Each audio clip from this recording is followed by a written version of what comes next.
I'm Peter Heath, an architect and town planner based in London. As an architect and town planner, I've been involved in public realm design most of my 35-year career, and a lot of it in London on key high-profile sites.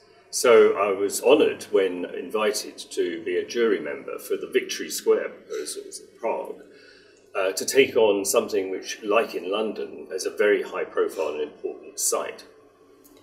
Can you tell us a little bit about your career background? As I've said, that I'm really an architect and town planner who works across a field of multidisciplinary works on spaces between buildings, and that's both those that are retrofitted in historic and particularly city centres, also town centres, but also advising on new build developments in master planned areas across the world in many cases. And that career has been built up from working both in the public sector for strategic, local, national governments, and also for private sectors.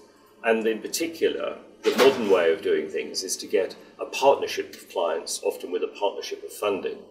And the designs are built up by a whole team of people who are experts in different fields, all working together.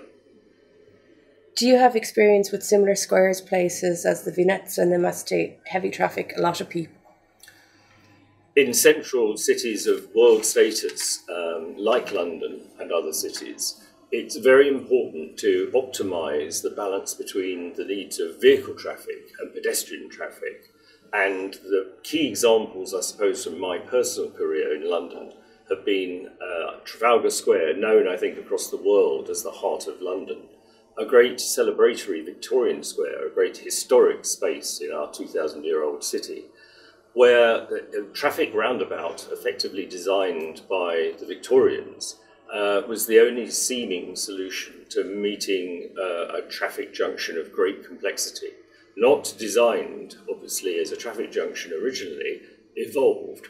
So looking again at that square in London, and then other complex traffic points within the vehicle network where vehicle design had been the primary driver. Places like Oxford Circus, a great big crossroads on a historic junction of our greatest shopping streets, Oxford Street and Regent Street. We actually took over again a new, fresh look, a look which said we have to deal with the priorities of sustainable transport and safety for pedestrians and also their enjoyment, and changing those junctions and road layouts to places rather than just spaces for movement was the key lesson that we all learned.